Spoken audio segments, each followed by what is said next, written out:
하나님 말씀 함께 보시죠. 갈라디아서를 한번 오늘 펼쳐보세요. 갈라디아서 3장 24절 말씀인데, 갈라디아서 3장 24절, 갈라디아서 3장 24절 말씀.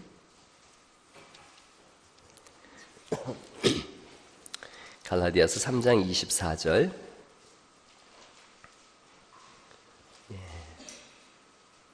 거기 보면 율법에 관해서, 율법의 기능에 관해서 말씀하고 있어요.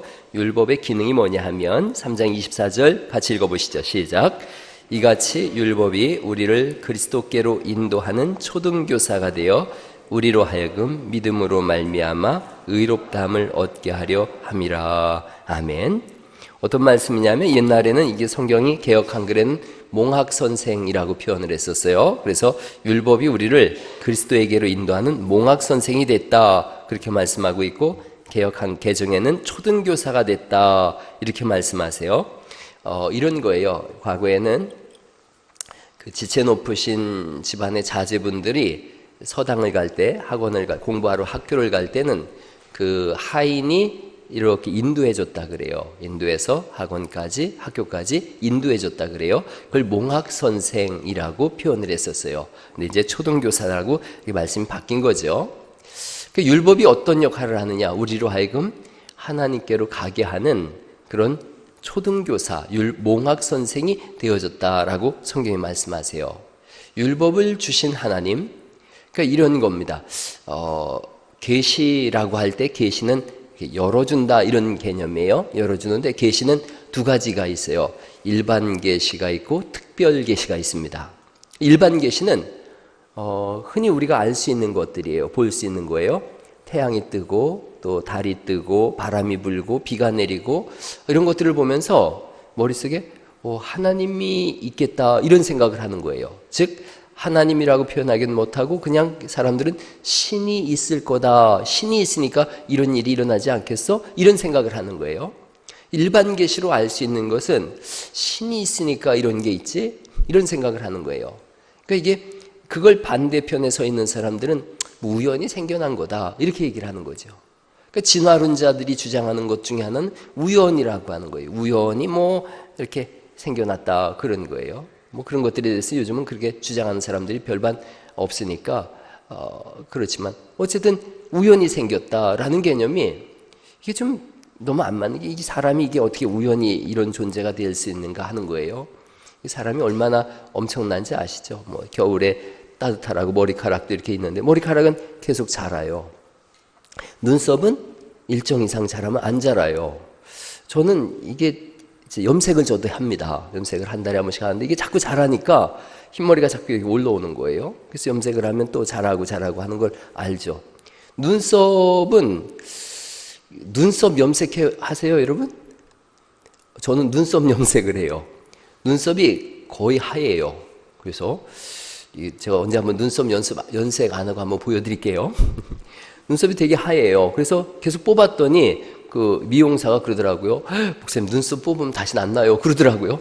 그래서 안 나면 이렇게 이거 문신하지 그랬는데, 눈썹은 일정 이상 자라고 안 자라요. 이게 너무 신기하죠? 같은 비슷한데 눈썹이 계속 자란다고 생각하면 이렇게 계속 내려오겠죠. 하나님 만드신 게 다 신기해요. 신비해요. 손톱이 없으면 물건을 못 집는다 그러네요. 손톱이 하는 역할이 굉장히 중요한 거예요. 손톱을 보면서 건강도 알게 되고 그러죠. 제가 언젠가 한번 말씀드렸어요. 손톱이 빨간 사람은 건강한 사람이에요. 모세혈관이 다 뚫린 거예요. 근데 또 손톱이 하얀 사람이 있어요. 담배 태우는 사람은 손톱 끝까지 니코틴이 다 막고 있는 거예요. 그래서 물론 다른 질환으로 인해서 손톱이 하얄 수도 있지만, 많은 경우 담배 태우는 사람은 손톱이 밝지 않아요. 혈관을 다 막고 있는 거예요. 한번 봐요. 이렇게 봐봐요. 옆에 분을 한번 봐보세요. 담배를 태우나 안 태우나 이렇게 한번 봐보세요. 그래서 제가 옛날에 어디 갔더니 한의사가 강의하는데 그러시더라고요. 양파를 많이 드시라고. 양파 먹으면 이게 다 열린다고 그러더만요. 어찌저찌 됐든 그쪽에 자원이 담배 태웠어? 손톱이 하얘? 이런 거 다 하나님 만드신 게 너무너무 신기한 거예요. 이렇게 팔도 이 손이 전부 이렇게 돼 있잖아요. 근데 엄지손가락만 살짝 이렇게 옆으로 틀어져 있죠. 어떤 그 문화 인류학자는 그러더만요. 손톱이 엄지손가락 옆으로 살짝 이렇게 구부러 펴진 게 인류 문화를 1000년을 앞당겼다. 이런 얘기를 하더라고요. 이게 뭔 적인지 모르겠지만 어쨌든 그래요. 오죽하면 성경 기자가 나를 지으심이 신묘막측하나이다. 이렇게 한번 해보세요. 신묘막측. 신묘망측 아니고 신묘막측하나이다. 그러셨어요. 우리를 만드심이 너무 오묘한 거예요. 그래서 천지 만물을 보면서 아, 하나님이 계시겠구나. 누가 있겠구나. 지은이가 있겠구나. 창조주가 있겠구나. 이걸 알게 하는 거예요. 그럼에도 불구하고 하나님을 모르는 거예요. 여러분, 바울이 에덴이라고 하는 곳을 갔어요. 아덴은 오늘날 아테네예요. 아테네 갔더니 우상을 사람들이 막 섬기는 거예요. 별의별 신이 다 있죠. 뭐 비너스 신, 제우스 신, 뭐 다 있어요. 플라톤, 뭐 다 있어요. 여러분 수금지화, 목토, 천, 해명 이게 다 신 이름으로 다 붙여놓은 거 아시죠? 수성이 뭐죠? 수성. 금성은 비너스. 수성이 갑자기 생각이 안 나네. 화성 말스, 수금, 지구 어스, 화성 말스, 수금지 화, 목성 주피터, 토성 세턴, 천왕성 우라노스, 해왕성 우라노스, 천왕성 뭐예요? 세일러문을 여러분 안 본 세대구만요. 세일러문을 본 애들은 이거 다 알더라고요. 온갖 잡신이 다 있는 거예요. 바울이 가서 복음을 전하려고 하니까 뭐 이신 저신 다 숨기는데 한 군데 가봤더니 이상하게 써 있는 거예요. 알지 못하는 신에게 이렇게 써 있는 거예요. 왜 그런지 아시겠죠? 이신 저신 다 섬기는데 혹시 빼놓은 신이 있으면 그 신이 나에게 벌을 줄까 봐 그래서 아예 알지 못하는 신에게 이거 써놓은 거예요. 그 자리에 서서 바울이 외친 거예요. 너희가 알지 못하는 신에게라고 했는데 내가 그 신이 뭔지를 알려주겠다. 그리고 복음을 전하죠. 그때 사람들이 어떻게 반응했냐면 수없이 많은 신 중에 여호와 신 하나를 또 소개했네. 그래서 저기 신을 전하는 말쟁이가 왔다. 이렇게 얘기를 한 거예요. 일반 계시에 뭔가 하나님이 있다는 건 알지만 그분이 성경의 하나님인지를 모르는 거예요. 특별 계시가 있어요. 특별 계시가 우리가 가진 성경이에요.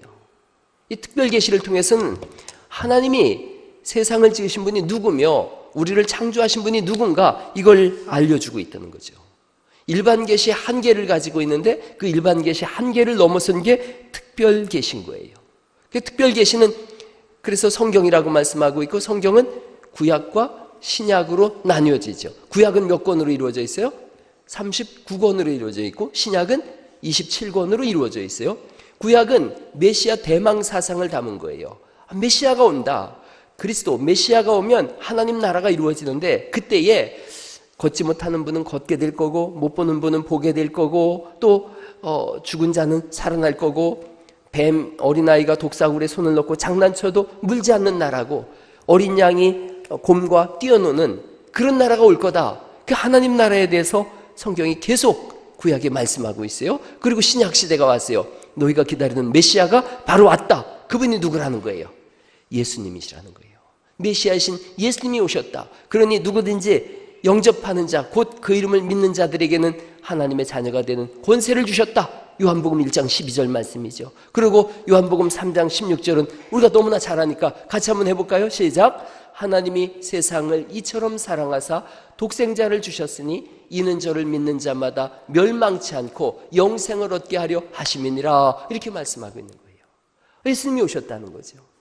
여러분 우리 중에는 모태 어릴 때부터 신앙생활을 오래 하신 분들도 계시고 장로님 권사님들도 계시지만 또 이제 막 신앙생활을 하려고 하는 사람들도 있어요. 혼란스러운 거예요. 아니 그 하나님이 어떻게 성경에 나온 하나님인지 어떻게 알 수 있어? 그러는 거예요. 이렇게 제가 말씀을 종종 드립니다. 처음 예수님 믿는 분한테. 우리 집이 여기 6층에 살고 있어요. 우리 집에 오는 약도를 제가 그려주는 거죠. 이렇게 원대에서부터 출발하면 이렇게 약도를 가지고서 오서 6층에 와서 문을 두드리면 내가 어서 오세요라고 영접할 거다. 약도를 찾아서 가게 되는 거예요. 성경이 메시아를 만나게 하는 약도 같은 역할을 해주는 거예요. 그런 개념 속에서 구약 성경은 몽학 선생이 되어져서 우리를 메시아에게로 이끌어가는 거예요. 약도 역할을 해주는 거예요. 우리의 손을 잡고서 자, 메시아를 기다리고 있지? 메시아가 어떤 분인지 찾아보자. 그리고 모시고 가는 거예요. 그래서 손을 건네주는 거예요. 신약으로. 그 사역을 마지막으로 한 사람이 세례 요한이라는 거죠. 세례 요한이 그래서 예수님에 대해서 보여주고 있는 거예요. 세상 죄를 지고 가는 하나님의 어린 양이시다. 손을 잡고서 예수님에게로 인도해냅니다. 그래서 우리가 예수님을 만나게 됐어요. 알게 됐어요. 그리고 받아들여요. 그 순간 성경이 있는 말씀이 사실이라는 것을 비로소 알게 되어져요. 그 속에서 그걸 알게 하고 깨닫게 하고 믿어지게 하는 성령님의 역사가 동시에 일어나는 거예요. 그러니까 믿음과 성령의 역사가 어떤 게 먼저냐? 잘 모르겠어요. 동시다발적으로 일어나는 사건이에요. 성령님이 우리 안에 오시면 예수님을 주라고 고백하게 되어져요. 예수님을 주라고 고백하게 되어지면 성령님이 우리 안에서 역사하세요. 동전의 양면 같은 역할을 해요. 뭐가 먼저다? 그 지금까지 2000년 동안 논의되고 있는 게 뭐가 먼저다라고 하는 거예요. 중요한 건 그거예요. 우리가 오늘 예수님을 믿는다는 거예요. 예수님을 우리의 구주로 또 예수님을 나의 생명의 구원자로 믿는 사람들, 그들이 그리스도인이라고 하고 그들이 여러분인 줄 믿으시기 바랍니다. 이런 게 너무 중요해요. 교회에서 맨날 그거 얘기하는 거예요. 아이고 10년 전에도 그 소리 들었는데 맞아요. 10년 후에도 들을 거예요. 평생에 듣던 말씀 또 들려주세요. 그게 뭐냐? 예수를 주와 그리스도가 되게 하셨느니라. 이걸 믿는 거예요. 그리고 하나님 나라를 소망하는 거예요. 한번 따라해 보세요. 예수님은 나의 주시며 나의 그리스도십니다. 그래요. 우리가 그걸 믿는 거예요. 교회는 끊임없이 그 속에서 내가 예수님을 주로 고백하고 그리스도로 고백하고 살아가는 삶 속에 예수님이 나에게 어떤 일을 하셨으며 나는 주를 위하여 어떤 일을 하고 있는가, 이게 간증되어지고 논의되는 것이 교회예요. 자, 이 모든 전 역사를 이루는 것이 성경의 역사인데 한번 보세요. 이제 하나님이 오늘 여기에 우리에게 복음이 들어오게까지 어떤 일을 하셨는가. 창세기 50장에 보면 요셉이라고 하는 분이 나와요. 요셉이 어디서 죽어요? 이집트에서 죽어요. 요셉이 이집트에서 죽으면서 창세기 50장 26절이 요셉이 애굽에 입관되었더라 이렇게 하고 끝나요. 여러분, 우리가 다 잘 아는 이야기지만 한 번 더 깊이 있게 심도 있게 한번 나눠보죠.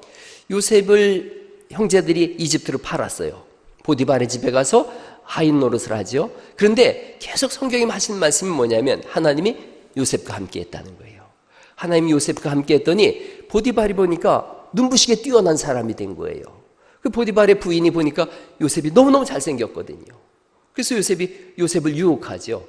그 전승에 의하면, 아주 이 전승이니까 믿을 건 못 되지만 전승에 의하면 요셉은 남자 중에 남자였대요. 너무너무 잘생겼었대요. 그래가지고 그 보디발의 부인이 요셉을 계속 유혹을 하잖아요. 또 보디발이라고 하는 사람은 이집트의 2인자 정도 됐다 그럽니다. 2인자인데 전쟁에 나가서 전승은 세웠는데 이 사람이 내시 출신이래요. 내시 출신으로서 전승을 거두고 장군이 되니까 나라에서 그에게 상을 주고 했는데 가장 아름다운 여자를 줬다는구만요. 내시와 가장 아름다운 여자, 뭔가 이게 좀 안 맞는데 어쨌든 여자분이 자기 남편은 남자 구실을 못하고 요셉을 보니까 세상에 이렇게 잘생긴 남자가 없는 거예요. 계속 유혹하죠. 나중에 뭐라고 하는지 아세요? 나와 동침하자 이렇게까지 얘기를 해요. 요셉을 잡아요. 그랬더니 요셉이 옷을 벗고 도망을 가죠. 자, 이렇게 함으로 인해서 요셉을 모함해서 감옥에 가게 되는데 전승에 이런 얘기가 나와요. 이스라엘 전승이에요.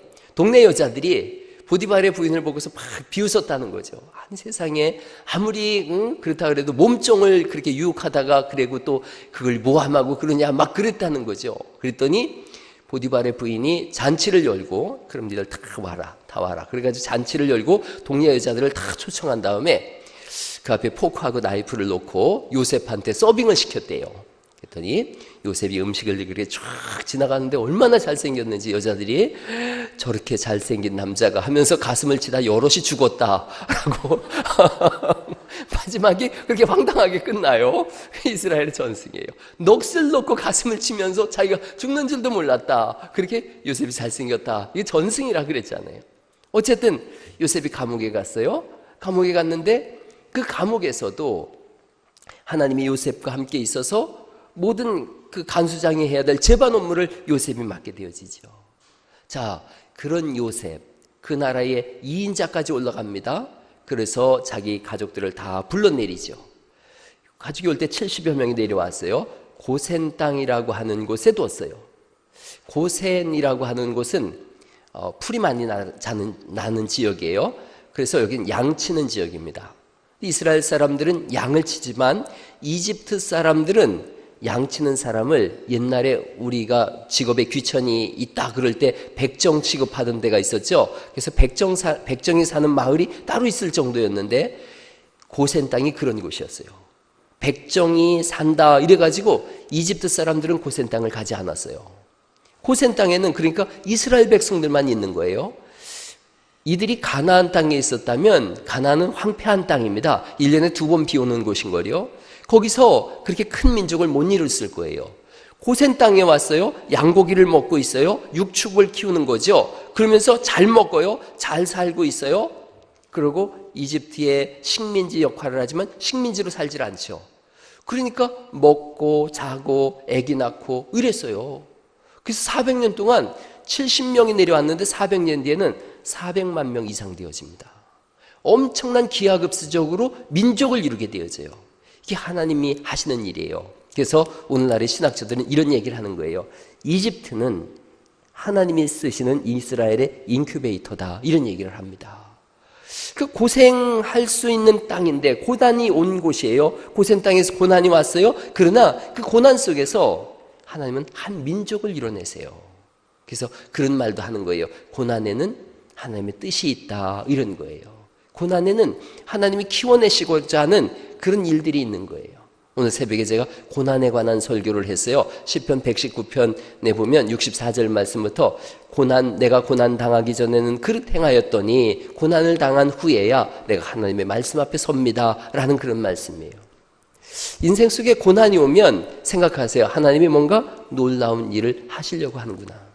이 고난이 사람을 길러냅니다. 고난을 통과할 때 단단해져요. 고난이 하는 두 가지 역할이 있어요. 하나는 내 고집과 아집과 교만을 깨뜨려요. 또 하나는 반대쪽으로 하나님 앞에서 믿음을 단단하게 세워가요.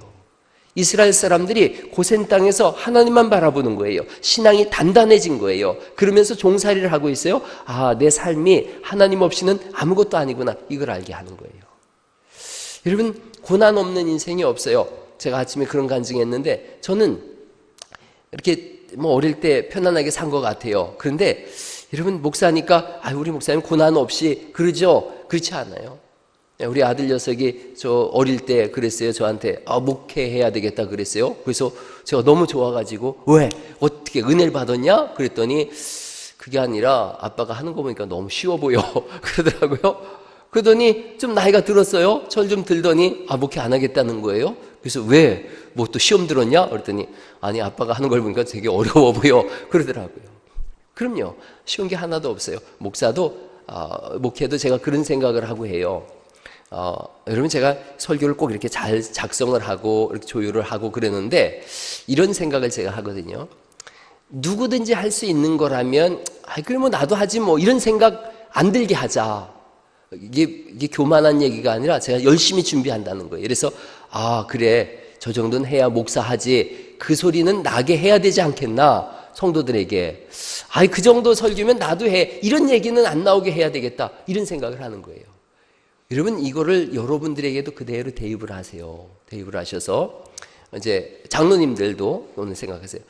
장로 저 정도면 나도 하지 뭐, 이 소리가 안 나오게 해야 되는 거고, 안수 집사님들도 아이고 저 정도가 안수 집사면 나도 하지 뭐, 이 소리가 안 나오게 해야 되는 거예요. 권사님들도 똑같은 거예요. 아이고 그게 권사요? 그럼 나도 하지 뭐, 나도 할 수 있겠네, 이러면 안 된다는 거죠. 집사님들도 마찬가지고요. 그래서 장로님들이 저렇게 신앙생활하는 거 보니까 난 저도 못해, 이 소리가 나와야 되는 거예요. 안수 집사님들도 또 안수 집사 하세요. 아이고 목사님, 말도 끝내지 마세요. 그 아무개 안수 집사님 보니까 저는 뭐 도저히 그렇게 못합니다. 이런 좀 차별된 그런 신앙생활이 있기를 간절히 바랍니다. 그럼요, 그런 게 있어야 되는 거예요. 믿으시면 아멘. 꿀먹을 벙어리처럼 그렇게 하지 마시고, 그런 거예요. 그렇게 자기 신앙의 수준을 올려가는 거예요. 언제 가능하냐? 고난을 통과하는 거예요. 고난이 있는 거예요. 베드로전서에 보면 두 가지 고난에 대해서 말씀하고 있어요. 부당한 고난이 있어요. 부당한 고난. 애매히 오는 고난이래요. 부당한 고난이 올 때는 믿음으로 견뎌내라고 성경이 말씀하세요. 베드로전서 2장에 있는 말씀이에요. 부당한 고난이 오느냐? 그리스도를 생각함으로 참으면 이는 하나님 앞에서 아름다우니라, 이렇게 말씀하세요. 부당한 고난이 왜 없을 수가 있겠어요? 여러분, 신앙생활 한다고 하다 보면 오전에 제가 말씀드렸잖아요. 교제, 사랑의 교제, 또 윤리적인 삶, 성경대로 살아가는 인생, 그러다 보면 어려움이 꼭 와요. 믿음으로 살면 돼 어려움이 안 온다, 그런 일은 없어요. 믿음으로 살기 때문에 어려움이 오는 거예요. 그때 참고 견디라는 거예요. 그러면 그것이 하나님 앞에서 의가 된다는 거죠. 죄를 범함으로 인해서 오는 고난이 있어요. 범죄함으로 인해서 오는 고난이 있을 때 베드로전서 2장은 뭐라고 말씀하시냐? 회개하라는 거예요.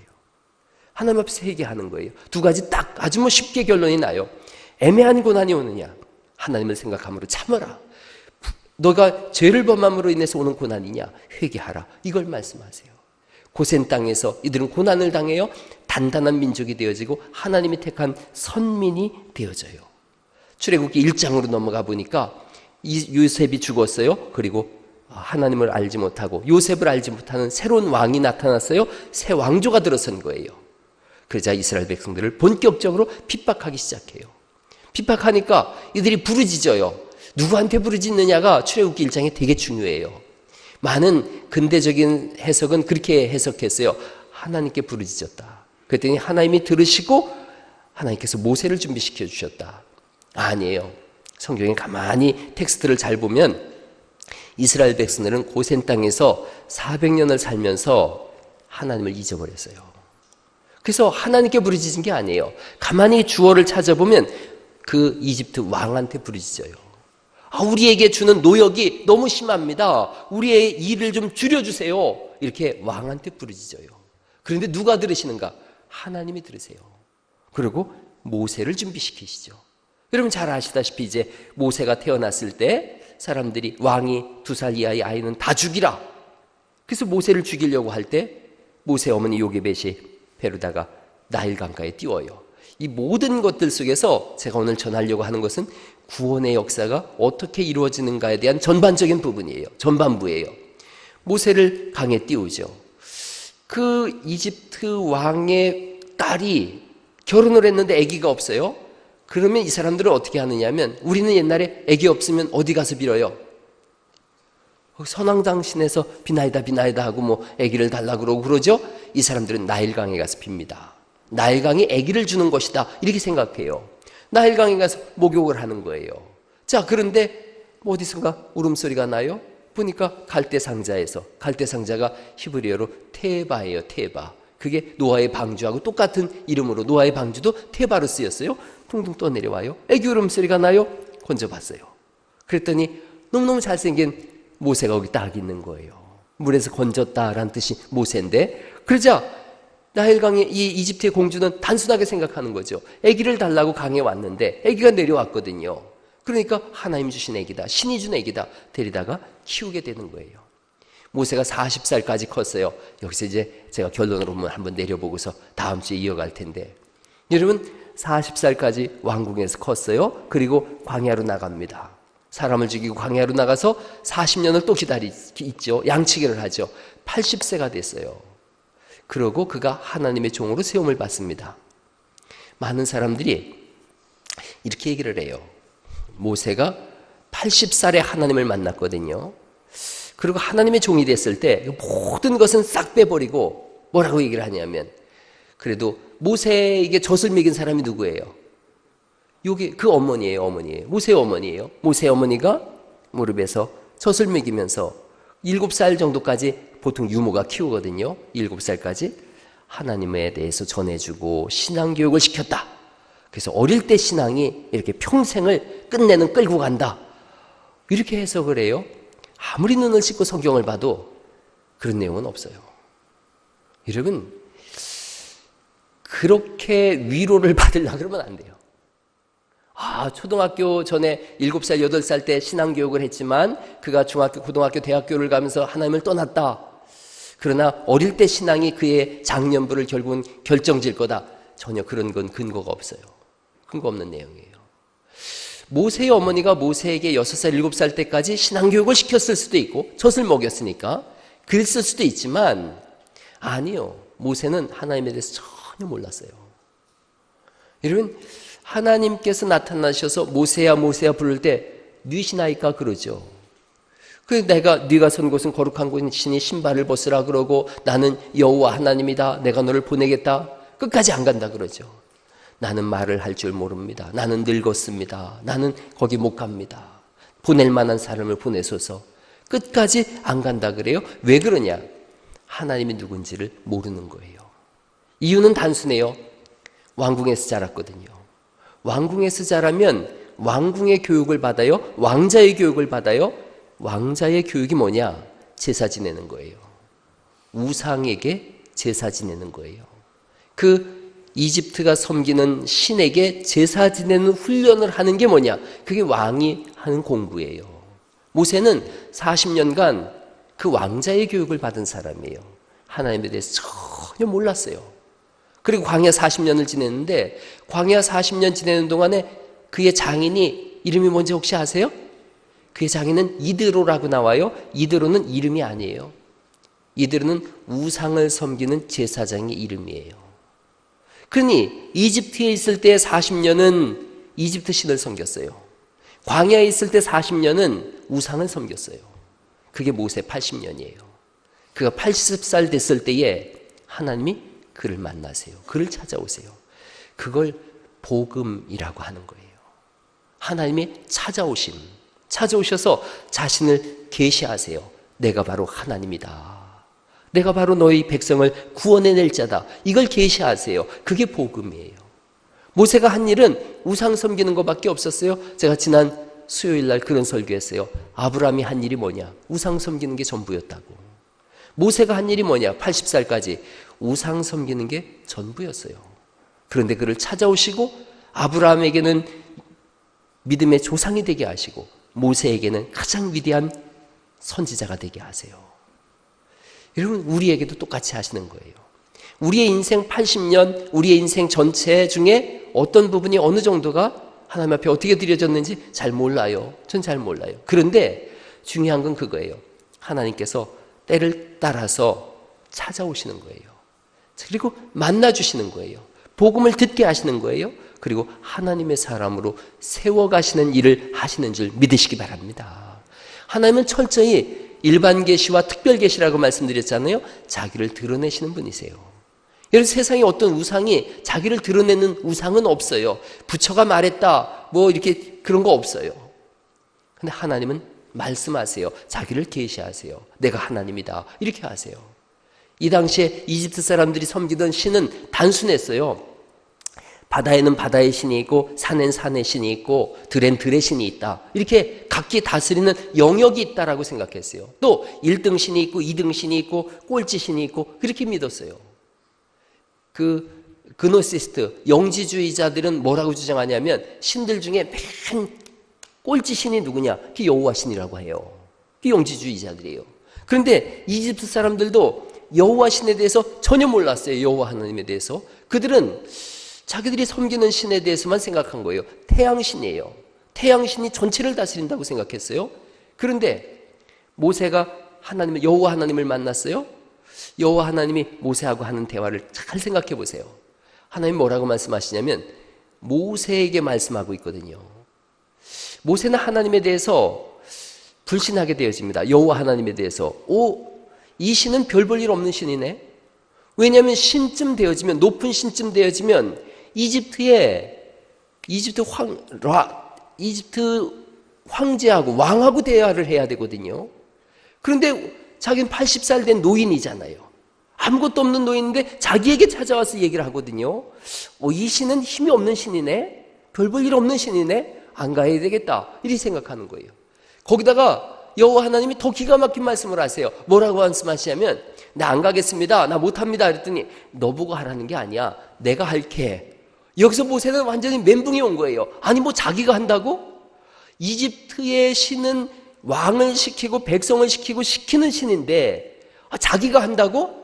아이고 뭐 이런 신이 다 있어. 얼마나 힘이 없으면 그가 부리는 종도 하나 없어서 자기가 직접 한다 그래? 그렇게 더 못 가겠다고 하는 거예요. 그 하나님에 대해서 몰랐던 거예요. 여호와 하나님이 인격이시면서 우리의 아버지시면서 우리의 창조주 되심을 몰랐던 거예요. 그분이 직접 오셔서 너의 구원을 내가 이끌어 갈게, 너의 인생을 내가 책임져 갈게, 이렇게 말씀하시는 분인 줄 믿으시기 바랍니다. 그래서 하나님이 자꾸 자기를 알려내시는 거예요. 알려주시는 방법이 뭐였느냐? 그 10가지 재앙이에요. 너희들이 개구리 많이 섬기지 개구리가 신이라고 생각하지 내가 개구리를 만들어낼 수 있는 자다. 너희가 이가 신이라고 생각하지 이 바글바글한 이가 신이라고 생각하지 내가 이를 만들어내는 신이다. 너희가 파리가 신이라고 생각하냐? 내가 파리를 만들어내는 신이다. 그게 10가지 재앙이에요. 너희가 캄캄하면 어둡다고 무섭다고 그게 신이라고 생각하지 내가 그 어둠도 창조한 자다. 너희가 죽음보다 더 무서운 게 없다고 하느냐? 내가 처음 난 것은 다 죽여서 내가 하나님인 줄 알게 하겠다. 여러분, 그들은 바다신을 섬겨요. 너희가 바다를 두려워하느냐? 내가 바다를 가르겠다. 하나님 스스로를 자꾸 알려주시는 것이 이집트 출애굽할 때의 과정이에요. 그렇게 함으로 인해서 하나님이 누구신지를 계시해 내시고 우리로 하여금 하나님을 알게 하세요. 여러분, 평생에 그 하나님을 알아가는 은혜가 있기를 간절히 바랍니다. 하나님이 어떤 분인지 우리에게 직접 알려주세요. 성경을 통해서 알려주시고 깨달아서 알려주시고 걸음걸음 속에서 알려주세요. 지금 혹시 여러분의 삶 속에 하나님, 나는 이집트에서 왕궁에서 있는 40년 모세입니다 라고 할 수 있는 사람이 있고, 하나님, 저는 이드로 집안에서 우상 섬기는 40년을 지내고 있습니다 라고 할 수 있는 분들도 있어요. 인생의 캄캄함을 걸어갈 수가 있고, 하나님, 저는 지금 완전히 망한 상태입니다, 죽음 직전입니다 라고 얘기할 수 있는 사람도 있고, 인생마다 다 차이가 있어요. 그런데 중요한 건 그거예요. 이집트에서 40년이든 광야에서 40년이든 때가 되자 하나님께서 그를 부르셔서 하나님의 종으로 삼으셨듯이 어느 시점에서든 우리를 부르셔서 하나님의 백성으로 삼으셨기에 오늘 이 자리에 불러내신 줄 믿습니다. 그 은혜가 우리를 덮는 거예요. 그렇게 하나님을 알지 못하고 하나님과 원수되어졌을 때에 우리를 불러내신 그분께서 이후의 삶도 책임져 주시지 않겠느냐는 거예요. 성경이 우리에게 그걸 지속적으로 말씀하고 있어요. 그렇게 전 역사를 써서 우리를 이 땅에 보내시고 지금 찾아오신 그분께서 내일, 후일, 또 내년, 후년, 10년, 20년 뒤까지 우리 인생을 책임지지 않겠느냐. 그리고 먼 훗날 우리의 생명이 다했을 때 저 영원한 세계로 나아가는 것을 하나님께서 우리를 붙잡고 나아가시지 않겠느냐, 이런 건 거예요. 그 안에서 우리가 살아가는 기쁨과 자신감을 얻습니다. 소망을 얻습니다. 엊그제 제가 그 신문 기사를 보다 보니까 그런 내용이 나오더라고요. 고래 중에 그 돌고래 중에 하나는 그 엄마 뱃속에서 이쪽에서 이쪽으로 수영하면서 논대요. 수영하면서 놀면서 그 뱃속에서 이것저것을 먹다가 가끔 좀 커지면 엄마 뱃속에서 밖으로 이렇게 머리만 내밀고 바깥 세상을 두리번 하다가 또 들어갔다가 이런다는 거예요. 그래서 우린 탯줄이 있으니까 안 되는데 그 보니까 그 고래는 탯줄이 없대요. 탯줄이 없이 그냥 뱃속에서 왔다 갔다 이쪽 배에서 이쪽 배로 왔다 갔다 하고 그 속에 있는 영양분을 먹고 그렇게 하고, 그게 너무 재밌는 건 엄마 뱃속에서 자꾸 가끔 밖을 이렇게 내다본다는 거예요. 그걸 보면서 얼마나 재밌었는지 몰라요. 가만히 그런 생각을 해봤어요. 우리가 엄마 뱃속에 있을 때는 아무것도 몰랐는데 이 세상에 태어났어요. 태어나서 이렇게 살아가고 있어요. 여기서 그 고래가 자꾸 바깥 세상을 이렇게 보듯이 성경을 통해서 자꾸 하나님 나라가 보일 수 있길 간절히 바랍니다. 그 영원한 세계를 자꾸 바라보시면서 날마다 우리를 이끌어 가시는 그 하나님 앞에서 산 소망을 누리고 살아가시기를 예수님의 이름으로 축원합니다.